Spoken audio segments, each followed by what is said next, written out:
Demikian Pak Menteri Pertahanan yang kami hormati, salam hormat untuk Bapak Presiden. Mudah-mudahan insya Allah Tuhan berkenan kepada Bapak. Terima kasih. Tuhan memberkati PSBI.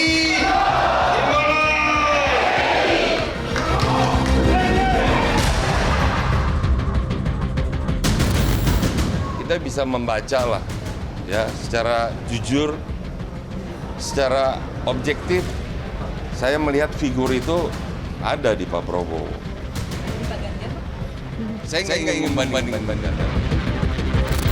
Tegak lurus. Merdeka. Merdeka. Ayo ikut dia. Ayo dong, ini nggak bisa ditutup ini. Masalah terusan. Ya. Jadi orang yang seperti itu hanya ada dua. Mundur sukarela atau nanti ada aturannya. Pasti sudah tahu. Kami lanjutkan perbincangan bersama dengan Mas Noel, Pak Arya Bima, dan juga Mas Burhan. Tapi saya ke Pak Arya Bima terlebih dahulu.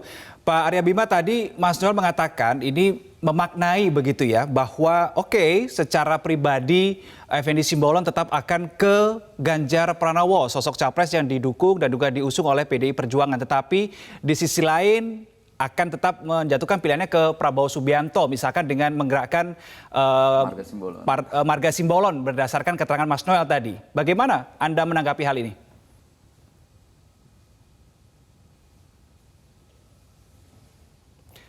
Pak Arya Bima? Nggak ada yang namanya pribadi-pribadi di dalam menegakkan aturan di dalam komunikasi politik setiap kader partai harus masuk dalam ranah koridor partai. Kalau Pak LDV Simbolon itu mendukung Pak Prabowo secara pribadi dan secara apalagi kader partai, nggak ada. Secara pribadi dan secara fungsional harus dukung Ganjar Pranowo, itu aturan partai. Dan sampai hari ini secara pribadi dan secara fungsional dia sebagai anggota DPR atau sebagai kader senior partai, Pak FPJ Simbolon setelah diklarifikasi tetap tegak lurus mendukung Ganjar Pranowo. Nah, jadi kalau waktu dibandingkan ya tidak bisa dibandingkan karena memang katakanlah pilihan dari Ganjar Pranowo bahwa tadi si Noel bicara lebih hebat, ya kita udah mengkaji kok Ganjar Pranowo itu lebih daripada Pak Prabowo kok. Ya. Ganjar Pranowo itu berani kok anti radikalisme, anti EPI, anti HTI. Ya. Pak Prabowo dukung pengesahan undang-undang ormas yang membubarkan HTI dan EPI aja nggak berani kok. Sama Pak Jokowi aja kelihatan kendel. Tapi nanti kalau jadi presiden berani nggak Pak Prabowo sama HTI, sama ormas radikal, sama EPI? Okay. Indonesia butuh pemimpin yang tegas di dalam hal menyangkut Pancasila NKRI. Nggak bisa diberikan ruang ormas-ormas radikal ekstrim. Oke. Baik. Termasuk yang Papua, ya. Termasuk yang komunis, berarti tetap yang kanan. Menurut Anda, Effendi Simbolon tetap akan tegak lurus beserta lain-lainnya tetap akan tegak lurus sesuai dengan lebih berani daripada Pak Prabowo. Ya, Oke, baik. Saya coba tanyakan ke Mas Noel. Mas Noel merespon penilaian Pak Arya Bima. Karena Noel menyebut Ganjar, saya sebut ini Pak Prabowo. Kalau Noel nggak nyebut Ganjar, saya akan tidak menyebut Pak Prabowo. Jadi yang memancing bahwa Ganjar lebih berani daripada Pak Prabowo. Oke, baik. Sama ormas radikal, gitu. Sama HTI, FPI. Oke, Pak Arya Bima, kami sudah dapatkan poinnya. Kami sudah dapatkan poinnya ya. Saya ingin tanyakan respon dari Mas Noel terhadap statement yang Anda berikan. Silakan. Ya nggak apa-apa lah ya. Mau dibilang Ganjar lebih berani atau apa, tapi faktanya hari ini ada semacam kepanikan politik di lingkaran elit PDIP dan itu termanifestasi dengan sikap Mas Arya Bima hari ini ya, yang terlalu reaksioner merespon sikap dan pandangan saya. Sebetulnya ya kalau melihat real hari ini mungkin saya akan lebih ini lagi, menguatkan lagi pernyataan Bang Effendi Simbolon. Dia mungkin dukung dan tegak lurus terhadap pilihan partai. Jangan-jangan nanti pilihan politiknya pas di TPS dia akan memilih Pak Prabowo tuh. Saya yakin sekali tuh. Karena gini, Kenapa Anda bisa yakin itu? berorganisasi itu kalau seandainya tidak membuat nyaman dirinya, itu akan mengganggu. Gitu loh.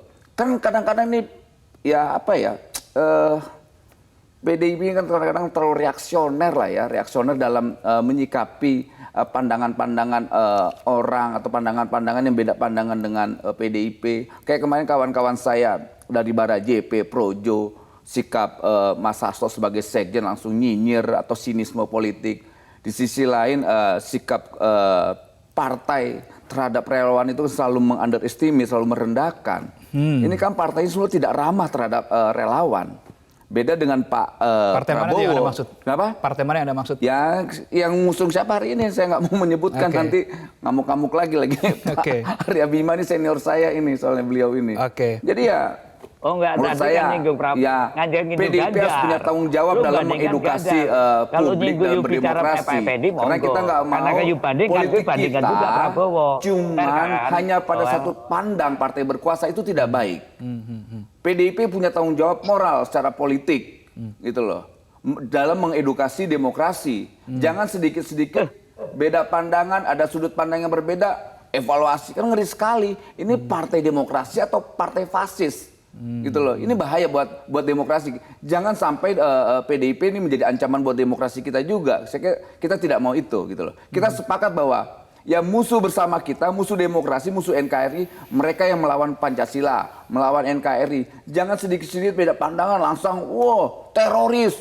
Beda pandangan langsung hajar lagi kadrun. Aduh, bahaya banget bangsa ini. Kapan bangsa ini mau maju, mau nata bangsa ini ke depan? Kan kita mau bicara tentang ke depan bangsa ini.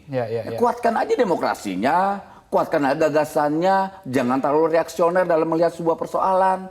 Ini kan Bang Arya ini senior saya ini, beliau ini sosok orang hebat di mata saya. Oke, baik. Saya minta pendapat Mas Burhan ini untuk menengahi adanya perbedaan perspektif ya antara Pak Arya Bima dan juga Mas Noel. Mas Burhan, apa yang Anda soroti di sini, Mas Burhan? Begini Reno ya, menurut saya perdebatan berdasarkan rekam jejak dan gagasan itu jauh lebih menarik ketimbang kita bicara gimmick. Nah, pada titik tertentu kita layak untuk men-challenge klaim yang disampaikan oleh Bung Effendi Simbolon, karena Bung Effendi Simbolon ini kan tokoh nih. Ini nama besar ya dalam kepemimpinan di internal PD Perjuangan. Saya kenal beliau minimal dari sisi nama sejak lama, dan karenanya ketika dia mengklaim dari sisi kehandalan Pak Prabowo memiliki nilai lebih, itu patut kita pertanyakan handal dari sisi apa. Kemudian rekam jejaknya seperti apa. Jadi kalau kemudian muncul pertanyaan terkait dengan capres formal yang sudah didapat oleh PD Perjuangan, dari sisi mana pengukurannya, kriterianya. Jadi pada titik itu kita bawa saja pada perdebatan yang jauh lebih menarik. Misalnya tadi muncul dari Mas Arya Bima, terkait dengan rekam jejak Pak Prabowo, ya dilihat saja. Kemudian bagaimana dengan rekam jejak Mas Ganjar, dilihat saja. Ukuran keberanian, kehandalan, itu kan ada ukurannya. Tidak kualitatif semata. Ada dasarnya, ada track recordnya. Nah, publik tinggal menghitung apakah klaim Bung Effendi Simbolon benar atau tidak. Kalau benar, berarti itu kabar baik buat Pak Prabowo, apalagi disampaikan oleh tokoh sebesar Bung Effendi. Kalau ternyata Bung Arya Bima punya perspektif lain, ya monggo. Jadi semua diletakkan di atas meja dan publik berhak menjadi hakim yang adil bagi setiap klaim yang disampaikan oleh semua capres maupun pendukungnya. Oke, baik. Karena waktu kita terbatas, saya ke Pak Arya Bima nih. Pak Arya Bima, ada jaminan tidak yang bisa diberikan oleh PDI Perjuangan supaya di lain hari, di lain waktu ini tidak ada lagi kader PDI Perjuangan yang dalam tanda kutip membuat gimmick, membuat gestur, melontarkan pernyataan yang kemudian menuai banyak sudut pandang begitu, Pak Arya Bima? Saya kira kebebasan itu tetap ada ya dalam koridor konstitusi partai atau aturan main sebagai orang partai. Ada wilayah-wilayah kebebasan yang memang diberikan setiap kader partai, tetapi narasi ideologis dan narasi terkait dengan konstitusi negara semua kepala daerah diberi kebebasan. Tapi kalau itu sudah merupakan suatu keputusan tertinggi partai, apalagi hal yang terkait dengan momen politik pilpres seperti yang disampaikan Pak Edi Simbolon kemudian diklarifikasi, itu bukan kebebasan. Kebebasan di dalam batas-batas tanggung jawab sebagai seorang partai. Tapi kalau itu yang ngomong Mas Noel atau Projo, itu memang betul-betul hak dari Projo, hak daripada relawan, silahkan. Inilah fungsinya berorganisasi. Ada batas-batas hak dan kewajiban di masing-masing individu. Tidak ada kebebasan yang sepenuhnya.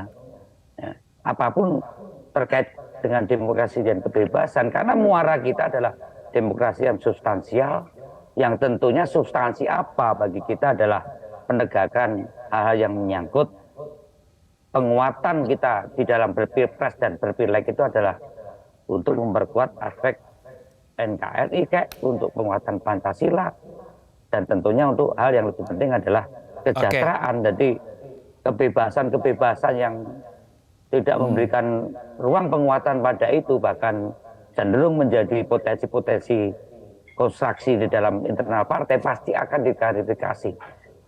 Effendi Simbolon akan lebih tegas, saya keluar dari PDI Perjuangan tidak taat pada keputusan partai, dan saya akan mengambil pilihan tersendiri berkaitan dengan calon presiden.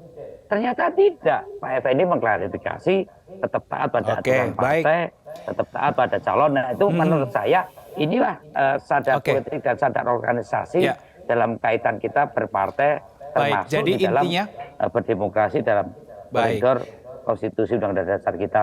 Tetap ada kebebasan yang diberikan oleh PDI Perjuangan kepada para kadernya untuk menyampaikan aspirasinya, untuk menyampaikan pendapatnya, sekalipun nantinya jika itu di kemudian hari terjadi lagi menimbulkan konflik atau kontraksi internal lagi ya di PDI Perjuangan. Terima kasih Pak Arya Bima, Mas Burhan, Mas Noel, terima kasih untuk waktunya bersama kami di Prime News malam hari ini.